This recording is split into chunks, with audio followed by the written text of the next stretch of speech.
حدیب صاحب، جس طریقے سے ابھی گجرات میں ایک واقعہ ہوا ہے اور ایک افریقی اسٹوڈنٹ کو جس طریقے سے مارا گیا ہے، یہ سلسلہ رک نہیں رہا ہے، اب الیکشن سر پہ ہے. کیا لگ رہا ہے آپ کو کہ اس کا لوگوں پہ کیا امپیکٹ پڑ رہا ہے؟ دیکھیے، اس سرکار کا جو سب سے بڑا جرم ہے، یہاں کے نوجوانوں کے دلوں میں جو نفرت ڈال دی ہے، اس کی تاریخ نہیں ملتی ہے کہ کبھی ایسا ہندوستان میں ہوا ہے. اب نوبت یہ آ گئی ہے کہ جو باہر کے طالب علم یہاں اسکالرشپ پہ آتے ہیں، یہ آپ سمجھتے ہیں کوئی معمولی معاملہ ہے؟ معاملہ یہ ان ملکوں میں بھی جا رہا ہے، اور ان ملکوں میں بھی سمجھ میں بات آ رہی ہے. ان کی یہ سمجھ میں نہیں آ رہا ہے کہ یہ اس طرح کی حرکتیں کر کے یہ کس کو نقصان پہنچا رہے ہیں. یہ اپنے سناتن دھرم کو بدنام کر رہے ہیں. آج دنیا میں یہ مسئلہ شروع ہو گیا ہے، یو این میں بھی ڈسکشن پہ آ گیا ہے کہ یہ ایک ملیٹنٹ آرگنائزیشن ہے. میں آپ کے چینل کے تھرو کہنا چاہتا ہوں کہ سمجھدار ہندو بھائی باہر کیوں نہیں آ رہے ہیں؟ کیوں نہیں بولتے ہیں؟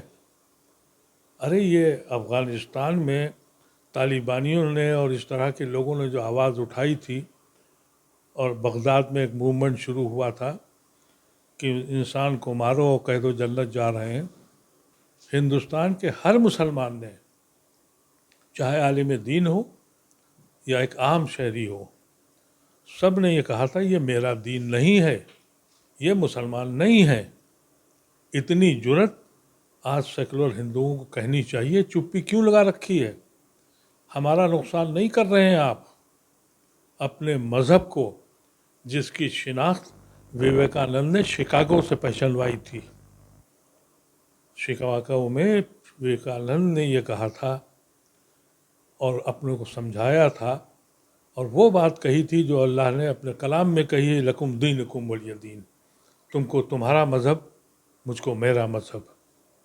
اس بات کی تبلیغ وویکانند نے شکاگو میں کی تھی. تب یہ پہچان ہوئی تھی کہ یہ ایک مذہب ٹالرنس کا مذہب ہے، ایکسیپٹیبلٹی کا مذہب ہے.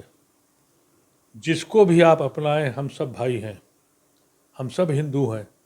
چاہے آپ رام کو مانیں، چاہے آپ کرشن کو مانیں، چاہے آپ برہما کو مانیں، چاہے آپ شنکر کو مانیں، کسی کو بھی مانیں.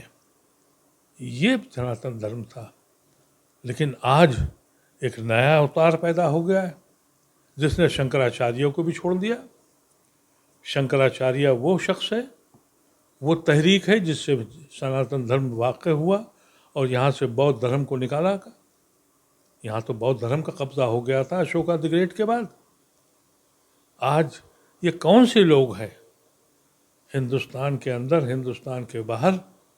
ہم نے کچھ دن پہلے دہلی میں دیکھا کہ نماز پڑھتے ہوئے لوگ سجدے میں ہیں اور ٹھوکریں کھا رہے ہیں، اور آج بھی اس پہ کوئی ایکشن نہیں ہے. کسی کو پتہ نہیں کیا ہو رہا ہے. اور کل جو کچھ ہوا وہ تو پوری دنیا دیکھ رہی ہے. کہہ رہے ہیں کہ ہم نے ایف آئی آر کر دی. ایف آئی آر کس کی طرف سے کی ہے؟ چوکیدار کی طرف سے.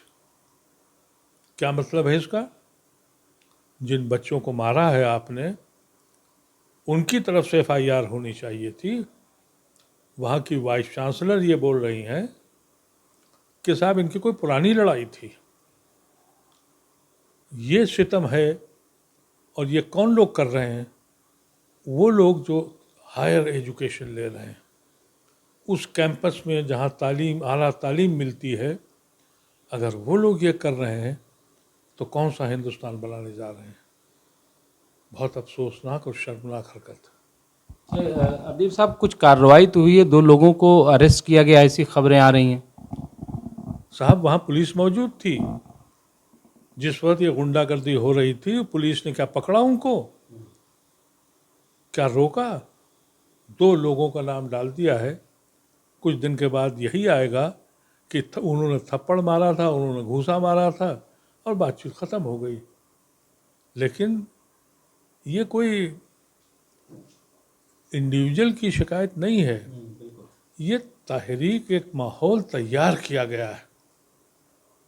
ایک تیار یہ ہے کہ آج ایک عام ہندو نوجوان بچہ جو ہے وہ اتنا بہک گیا ہے کہ اس کو مسلمان کو دیکھ کے ہی اس کے خون اتر آتا ہے. لیکن ادیب صاحب اس کا سیاسی تو بڑا نگیٹو اثر جا رہا ہے ایسا دیکھنے کی کہ بالکل لوگ اب اس کو پسند نہیں کر رہے ہیں جو غیر مسلم ہیں.